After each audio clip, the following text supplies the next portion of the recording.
TRS లో రగడ కొనసాగుతోంది. Ticket తనకే దక్కుతుందన్న ధీమాతో ఉన్న మాజీ ఎంపీ వివేక్ ఆ నియోజకవర్గ ఎమ్మెల్యేలు చుక్కలు చూపిస్తున్నారు. వివేక్ కాకుండా సీటు ఎవరికిచ్చినా గెలిపిస్తామన్న వాదనను అధినాయకత్వం ముందు వినిపిస్తున్నారు. ఈ పరిణామాలతో వివేక్ శిబిరంలో టెన్షన్ పెరుగుతోంది.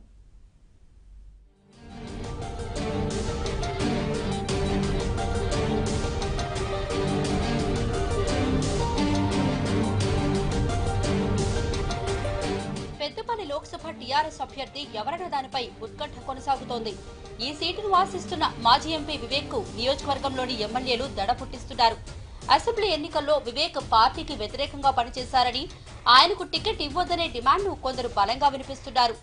ఎమ్మెల్యేల వ్యతిరేక స్వరంతో వివేక్ వర్గం టెన్షన్ కు గురవుతోంది. లోక్సభ అభ్యర్థుల ఎంపికపై గులాబీ బాస్ కేసీఆర్ కసరత్తు చేస్తున్నారు. గెలుపు గుర్రాలకే టికెట్ ఇచ్చేందుకు జాగ్రత్తలు తీసుకుంటున్నారు. పెద్దపల్లి సిట్టింగ్ ఎంపీ సుమన్ ఎమ్మెల్యేగా పోటీ చేసి విజయం సాధించడంతో రాజీనామా చేశారు. ఇక ఆ స్థానానికి ఇంకెవరూ పోటీ లేరు.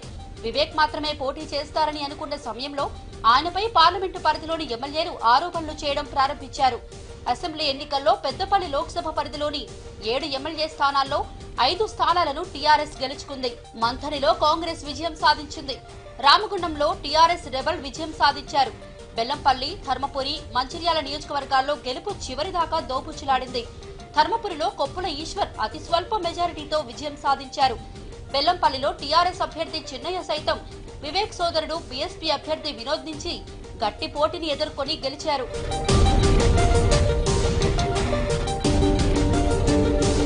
మాజీ ఎంపీ వివేక్ వల్లే లోక్సభ పరిధిలో పార్టీకి నష్టం జరిగిందని టీఆర్ఎస్ పెద్దలకు ఎమ్మెల్యేలు ఫిర్యాదు చేశారు.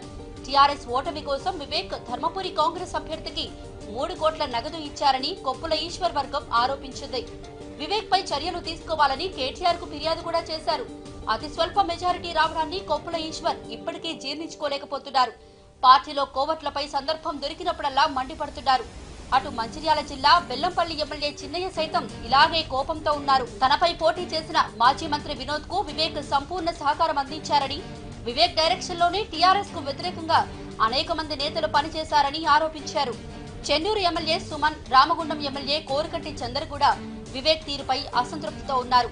మంచిర్యాల ఎమ్మెల్యే దివాకర్ రావు, పెద్దపల్లి ఎమ్మెల్యే మనోహర్ రెడ్డి సైతం అంటిముట్టనట్టే ఉన్నారు.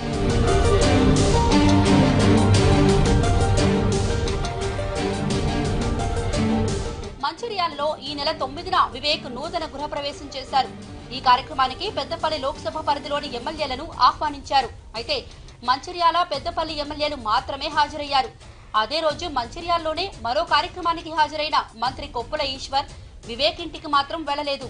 దీంతో విభేదాలు మరింత ముదిరాయనే చర్చ జరుగుతోంది. అధిష్టానం ఎవరికి టికెట్ ఇచ్చినా గెలిపించుకుంటామని బహిరంగంగా చెబుతున్నా అంతర్గతంగా మాత్రం మెజారిటీ ఎమ్మెల్యేలు వివేక్ ను తీవ్రంగా వ్యతిరేకిస్తున్నారు. వివేక్ ప్రత్యామ్నాయంగా పలువురు నేతల పేర్లను అధిష్టానానికి వినిపిస్తున్నారు. చెన్నూరు నుంచి కాంగ్రెస్ అభ్యర్థిగా పోటీ చేసి ఓడిపోయిన నేత కానీ సామాజిక వర్గానికి చెందిన వెంకటేష్, మాదిగ సామాజిక వర్గానికి చెందిన ప్రవీణ్, మాల సామాజిక వర్గానికి చెందిన సీనియర్ జర్నలిస్ట్ మల్లేపల్లి లక్ష్మయ్య పేర్లు కూడా ప్రచారంలో ఉన్నాయి.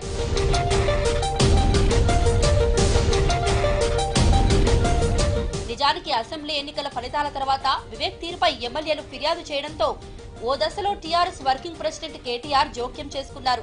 అందరినీ కూర్చోబెట్టి కలిసి పని చేసుకోవాలని సూచించారు. అయినా పరిస్థితిలో మార్పు రాలేదు. అయితే తనకు తప్ప మరో వ్యక్తికి టికెట్ ఇచ్చే సాహసం అధిష్టానం చేయదన్న ధీమాతో వివేక్ ఉన్నారు. వ్యతిరేకులను తేలిగ్గా తీసుకుంటున్నారు.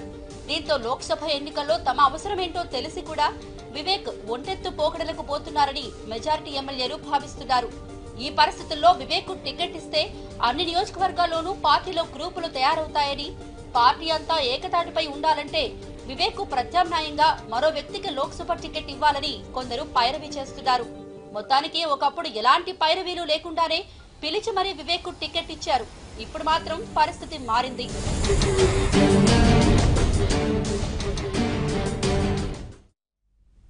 ఇవి ఈ బులెటిన్ విశేషాలు. అప్డేట్స్